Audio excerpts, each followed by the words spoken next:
Welcome back, everyone. Sorry for the slight delay. Our next speaker will tell you how he accidentally became an ISP. Please welcome Milan.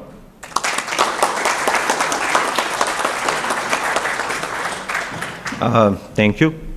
So I'm going to start with an introduction about this talk. Many of you probably read the synopsis, but basically this is my journey into the world of wireless ISPs, and it's basically the struggle that caused me to even consider and eventually start a wireless ISP business. So a little bit about me. I'm 23 years old. I'm from a small village near the town of Kostolac in Serbia. Kostolac is near Požarevac. Some of you may know Požarevac. I'm a developer, I'm a network engineer, and I call myself an ICT solutions consultant, as I do consulting for ICT solutions. I'm very passionate about new technologies, and I'm even more passionate about the telco industry. So last year I gave a lightning talk regarding rural broadband, and yeah, I still have a dream of changing the world. I had it since I was a kid, so yeah, that's a small introduction. What caused me to actually consider becoming a wireless ISP? So this is a picture on the slide of a SARS-CoV-2 virion. It's in cyan, not in red, as is usually depicted, because red is cliché. But yeah, so I started working in Belgrade in 2018 when I turned 18 years old, and everything was fine until COVID started in March of 2020. The company that I worked for sent us all to work from home. So basically we were forced to not come to the office. And since I didn't have an apartment, I rented an apartment, I decided to cancel an apartment in Belgrade, just to save money and to not sit locked in a small shitty apartment alone. And yeah, I moved back to my parents' house in the village, and it was fine, except I quickly ran into a huge problem, and the problem was I needed fast internet. The project that I worked on, I would usually have to download the 200 gigabyte files, database dumps to debug customers' issues. And yeah, I only had the ADSL in the village. The village still only has ADSL. So downloading 200 gigabytes at a 10, 15 megabit connection is really slow, and it's a huge productivity drain. So I started quickly looking into solutions. 4G was out of the picture immediately because at the time biggest packages were 200 gigabytes per month, and yeah, that just wasn't going to cut it. And 4G speeds again weren't that great. Upload was excellent, but download gets bogged down. So I almost immediately got a crazy idea. What if I just get a cable connection and at a friend's apartment in the city, and create a wireless link between the two. So from the city to the village, it's around 2.5 kilometers. And I got two Ubiquiti Lightbeam AC Gen 2 antennas. It's not actually just an antenna, it's antenna plus radio, RF front end, router, whatever, I just call it an antenna, or CPE, customer premise equipment. And yeah, that worked fine for a bit. Unfortunately, cable internet is shitty. So the provider that I got the connection from, it's the biggest cable ISP in Serbia. I won't mention them by name, but you all know them. And the problem was that their infrastructure in the exact building, unfortunately the only building where I could get a line of sight link to the village, was awful. So every time it rained or it snowed, liquid would get into the passive splitters and connectors, and it would cause connection interruptions. So TV cuts out and internet stops working, and when it dries out, it starts working again. And unfortunately, I was literally unable to get them to fix it. It affected, I think, at least 3 stories in the building, probably the whole building, and yeah, probably even more buildings, but they just didn't fix it. I'm not going to say didn't want, couldn't, whatever, it just wasn't fixed. So the link was great, the wireless connection was excellent, but the actual internet was awful. So it would cut out constantly, and I needed a different solution. And I again got another crazy idea. What if I got fiber? In the city, you can't get a GPON, so passive optical network connection. There is no GPON in infrastructure, of course not even in the village. But you can get a business fiber connection, and that's when they literally dig out and lay fiber just for you, however many kilometers it needs. And yeah, so I went ahead, started a company, and literally just bought a business fiber connection. And that was great. It's perfect, except fiber is really expensive. The connection usually costs around 600 euros per month, and I managed to get a great deal at 300 euros per month, which, I mean, you get a 200 megabit connection. That's great. It's extremely expensive. I can still afford it, but I immediately started looking at ways to maybe even make profit, if not at least share the blessed gift of a fast internet connection with other people. So I basically decided I'm going to start reselling this. So I had a simple idea. I would build out a point-to-point backhaul network. So I would have an access point in the village. I would have not an access point, a base station with 3 sectors in the village, in the city, and later, yeah, it grew. So I bought the equipment and started trying to become an ISP. So the first thing I have to share with everybody is don't expect help. If you're going to do networking, if you're going to become an ISP, people who are great at networking are really busy, and they really don't want to help those who know nothing. They are constantly bombarded with ridiculous questions, and I mean the questions I asked, and I mean I still ask, they are pretty dumb. So you will have to do stuff on your own. Maybe some people won't. That was my experience regarding networking. You can't really get a lot of help where everything is handed to you on the platter. So you ain't gonna get help, or you'll get Clippy level help. So let's go into the technical challenges. The problems that you run into as soon as you basically build out the infrastructure, to get it working properly, it doesn't take a lot of work or knowledge, etc. But you need to be wary of a few things. So the first problem is spectrum. Spectrum is scarce. It's like a natural resource that's shared, and there is not a lot of free spectrum available. So wireless communications in the 5 gigahertz spectrum are so-called unlicensed, because you don't need a specific license to use them, and nobody will guarantee you any spectrum. In modern urban environments, you can expect extremely high levels of noise. So it's in the low 80s. So for example, minus 85, 88 decibels. And that requires you to have a really high received power to get the correct signal interference noise ratio, or SI SINR, to get the proper modulation and a proper connection. So spectrum is going to be really challenging. You're going to have to constantly move, and that lasts the whole lifetime of the network. So every time some other ISP or home router takes up your connection, you will have to move it.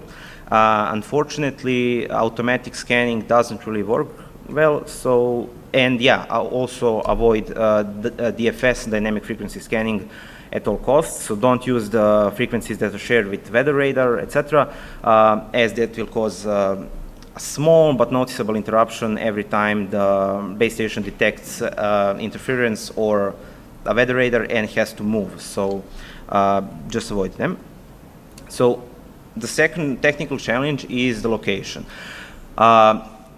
Location for your first tower is extremely important, as when starting you don't have a lot of money. The ideal location is a high up building where you can put, for relatively low cost, basically just a small tower with 3 sectors and a point-to-point link.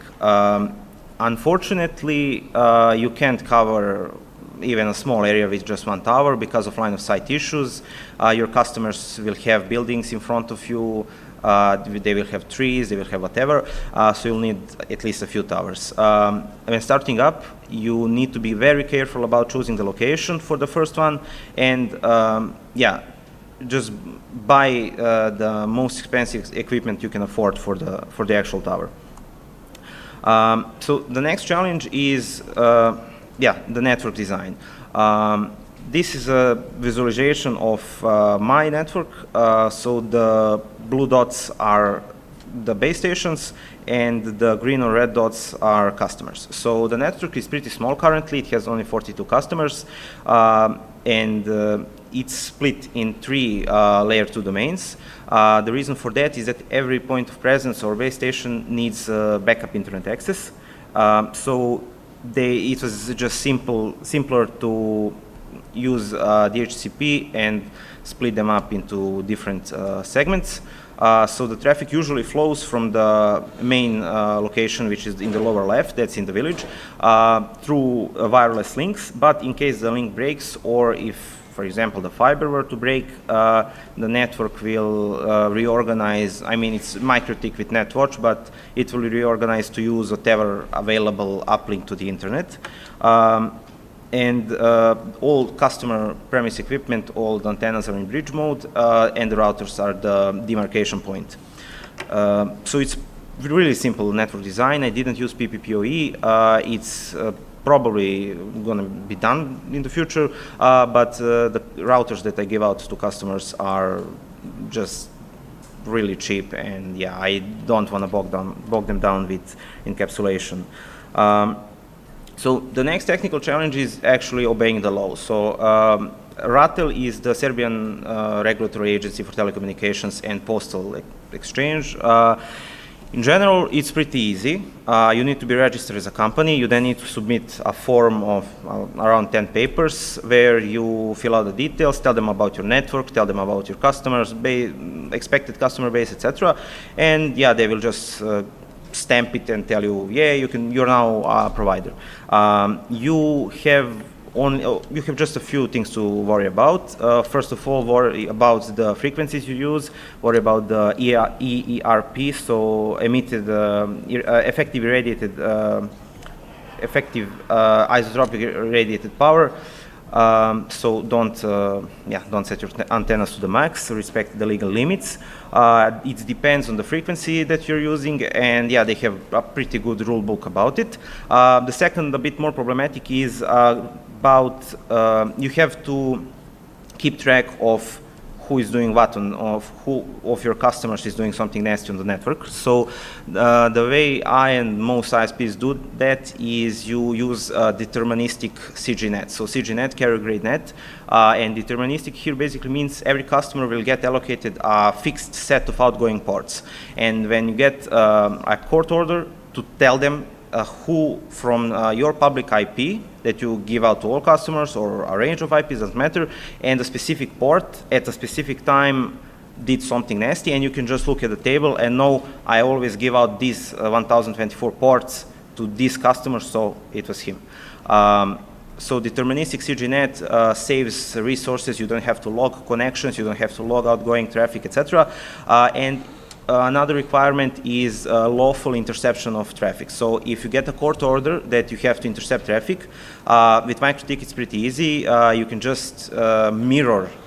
You can create a filter where the source address or the destination is the internal IP of the customer, and you stream that to a server that the police or the high-tech crimes division gives you, and then they can just use it, look at it in Wireshark or whatever they want. I mean, yeah, it's not that hard, but you need to do it. If you don't do it, you're not a real ISP. So that's the technical challenges. I mean, it's pretty easy. You can just set up a network quickly. The bigger problem is the business challenges. So in general, first of all, you have to learn to climb. So climb ladders, climb roofs, climb attics, etc. If you're tall and or weigh more than 60 kilograms, I'm not exaggerating, yeah, you have to find a friend who can fit into very, very small spaces for you, if when necessary. So you have to learn to climb. You have to learn to do customer support. You have to learn to remain calm despite what the fuck is the customer is yelling at you. You can never lose your temper with customers. You will have to do marketing. You will have to do door-to-door sales, print flyers, design the website.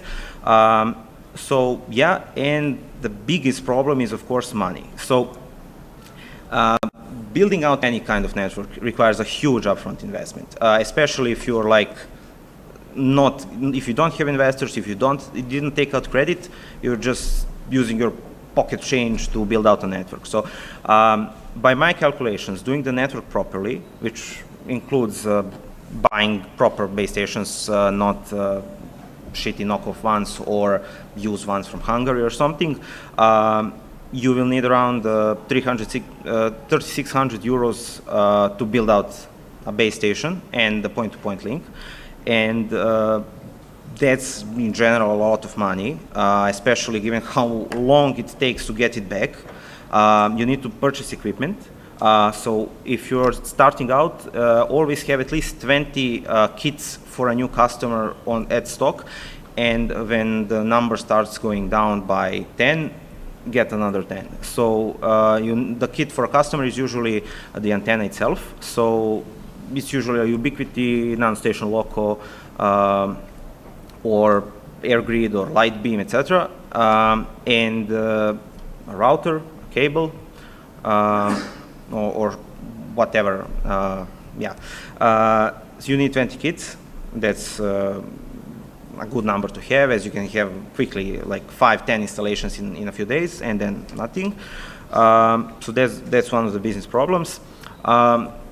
Another very big problem is that customer support requires painkillers. People are really dumb, unfortunately. And what's even more unfortunate, dumb people usually don't know they're dumb. So they will call you.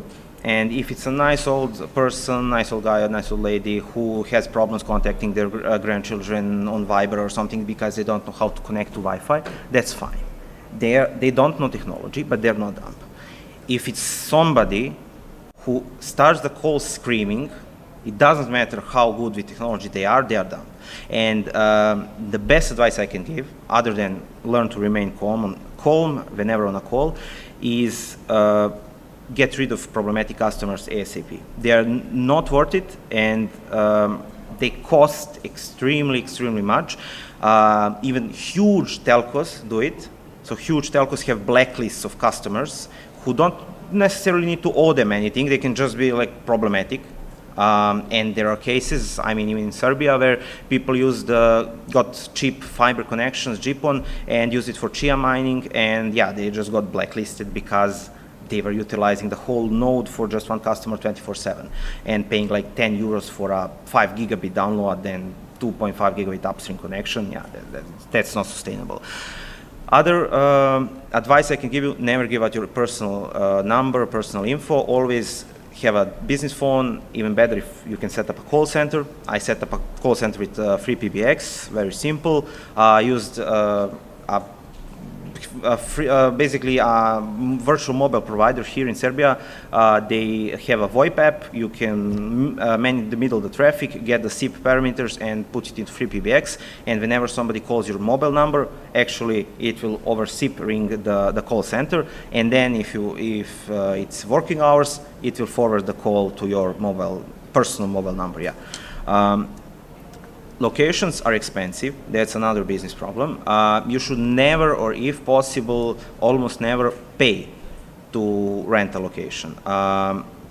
That's just a waste of money. Always try to find out a better location. It's better, it's cheaper to build out a multi-hop link rather than paying for a great location. Renting towers in general is extremely expensive. It's a few thousand euros per month, and you need to have a lot of certification for electrical safety. You need to be certified in a lot of things. You can't just like climb up a telco's tower and yeah, I'm gonna put this antenna here. But it's not worth it even if you could. So try to give out free internet in exchange for access to building's roof. Even it's cheaper to give a free internet to the whole building rather than rather than paying anything, because in general the internet doesn't cost you anything, and most people don't use their connection nearly as much as they think they do. Another huge business problem is equipment breaks. I made a huge mistake in buying used equipment at first. That's fine for customer equipment. That's not good for base stations, because when the base station breaks, you will have a lot of customers going offline. So that's a huge problem. You should buy expensive equipment for the base station. For the customer, yeah, whatever. I mean, if they insist on getting new equipment, you can charge them for it. Always have replacement kits in your car for everything. So have a full base station, the core router, and a few switches ready, because when they break, all hell breaks loose if you have to wait a week or so to get the equipment shipped. And the biggest problem, of course, is you need to scale to win, or you will just die trying. You need to get as much customers as fast as possible. As I said, people don't use the connections nearly as much as they do. So, for example, my 42 customers at peak times use about 70 megabits. And yeah, so the 200 megabit connection is offloaded, and that 70 megabits includes me. And so you really need to get at least 100 customers, maybe 200, to be able to earn anything or even break even. So as the quicker you can scale, the better chance you have to actually survive the business. If you don't scale quickly enough, you will literally run out of money. So the takeaways. I mentioned some of them already, yeah. But in general, this isn't a quickly profitable business. You need a few years to turn any profit, and you should be wary of problems that you will, the motivation problems that come with running such a business. So to sum it up quickly, the technical takeaways: you should invest in high quality equipment. Yeah, don't buy the shady equipment that fell off at the truck. It's counterfeit almost always, and it'll just break. If it doesn't break, it won't work nearly as good as it should. Always have the replacement equipment ready. Have at minimum 2 separate internet links. So I have for each point of presence a separate either 4G, VDSL, whatever was available. I didn't mention this as much. Shape on the core, not the CP. So you should do bandwidth shaping on the core router. Don't do it on the antennas. Don't do it on the customer routers. They are too weak to do it effectively. You should use port isolating switches and VLANs wherever possible. I don't have it nearly as everywhere that I should, but this is important in case a customer who's not a malicious one just plugs in their LAN side of the router into the antenna, and their router tries to become the DHCP server for the whole network. This is easily resolved. Even on the base station, you just stick client isolation, and they won't be able to talk to each other. But it's best, if possible, to separate each customer on a VLAN, or if not, segregate customers as much as possible. You should have backup power for at least 3 hours at every point of presence. Of course, this is in a Serbian village. Depends on where you are. If you're in central Belgrade, well, if you are somewhere in Belgrade, somewhere or not, you won't have power outages for years. But yeah, you should have a UPS. The equipment uses very little power, around 50 watts, so you can run it for a long time with relatively affordable UPSs. For the business takeaways, again, buy expensive, high-quality equipment for the base stations. You should set expectations for your customers. So teach your customers that they don't matter to you sounds really harsh, but it's true. Basically, they need to know if they constantly bother you with non-problems, that they will just be suspended, as you don't need such customers. I mean, it's not possible to do everything yourself and also handle such customer cases. You need to accept that you'll be dealing with support, and you need to take in mind, even though co-locating equipment costs a lot, don't build skunkworks towers. I mean, if something falls down and damages, you'll be in huge trouble. So if nothing else is possible, pay somebody, pay an agency to create a project and build out proper infrastructure for example, a backhaul link or something.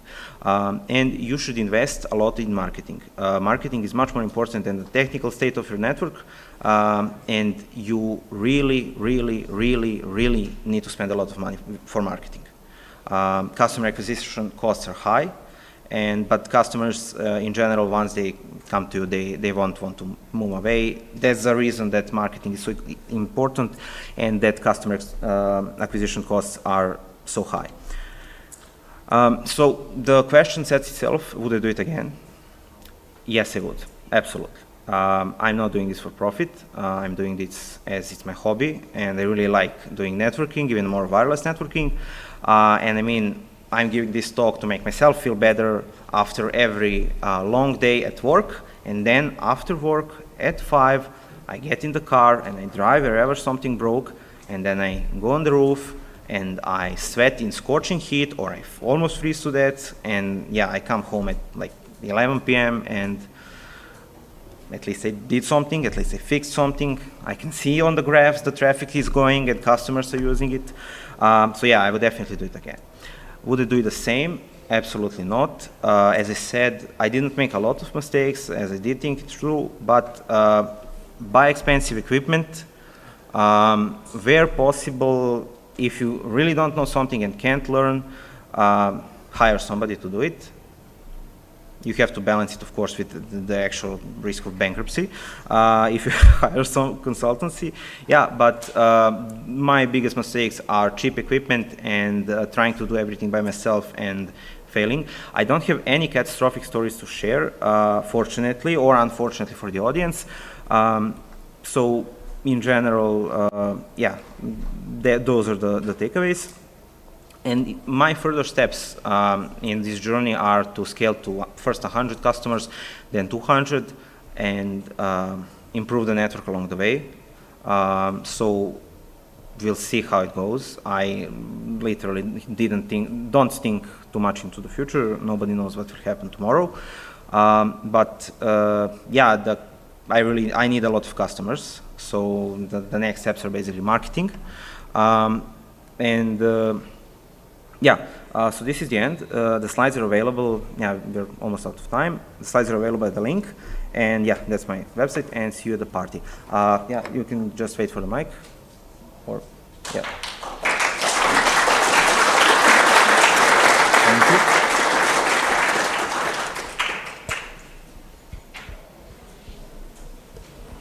Hi. Yeah. So the question is, if your services are bulletproof, because in Serbia you are as an ISP you are obliged to preserve your data for 12 months. So if someone did something illegal using your network and law enforcement ask you for data, so the question is if you are bulletproof or not. If I understood it correctly, can I provide the data 12 months in the past? Yeah. I can do to deterministic net mapping, and when a customer cancels the account, it's written in the notes. So looking back at the time, who had the specific net mapping, I can give info on the customer who actually did something.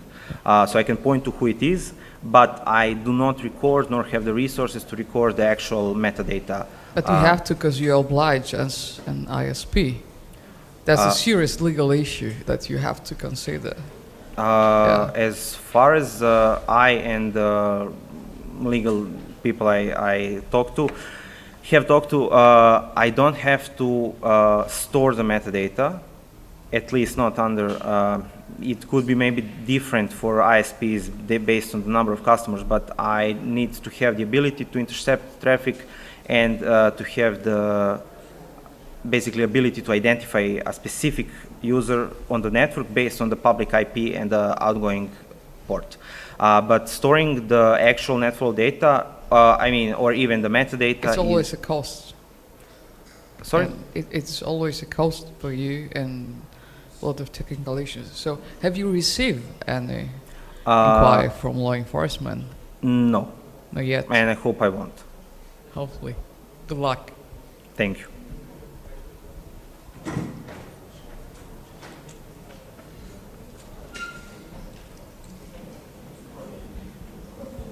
Hello.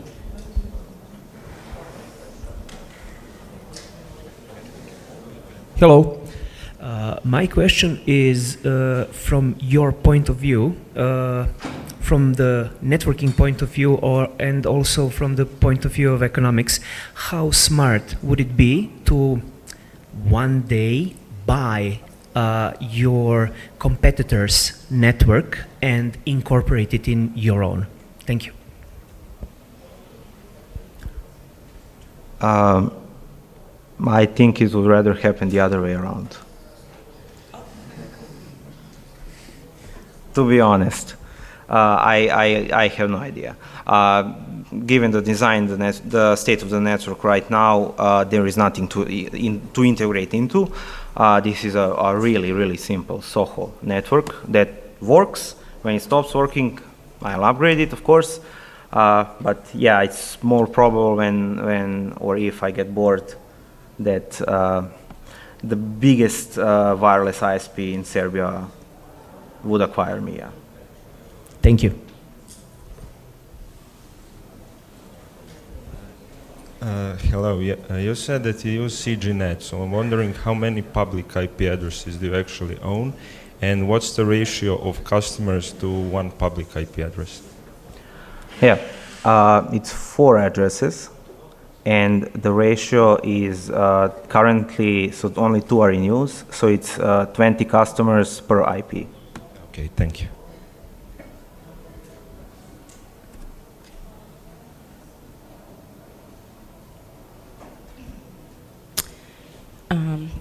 Yeah, and sorry, I would like add that I dislike that you say that people are dumb because I think so that this conference that is a speech of discrimination against people that are not in IT topics. So please, I think it's not welcoming in this conference saying this.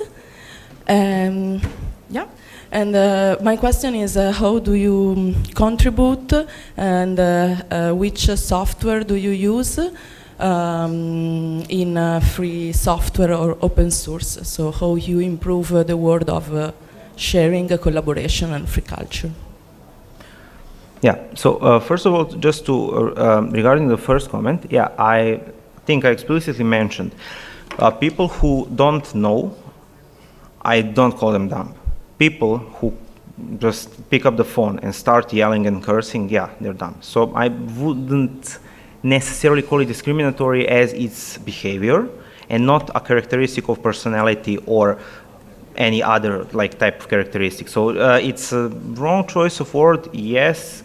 A bit too late to change now, but in the speech, yeah, I thought I clarified. And regarding the second thing, unfortunately, I would really like to use OpenVRT. Unfortunately, given the amount of noise in the environment, I'm pretty much forced to use the proprietary Ubiquiti solution. So they use, they have their own like TDMA protocol, AirMax. And so regarding the physical or radio access layer, there is nothing to do. Regarding routing, it's MikroTik, also closed source. Regarding customers, so there's not a lot of open source in the telco world, unfortunately. I could see about improving, trying out OpenVRT again, but currently there is, I would say, almost zero, other than Linux, yeah, in the whole network. Yeah, I suggest to you to check for mesh networking and project as LibreRouter, LibreMesh, and BattleMesh, that is the every year meeting of open protocol in mesh working. Sadly, that's all the time we have for questions. Everyone, please, another applause for Milan. Thank you.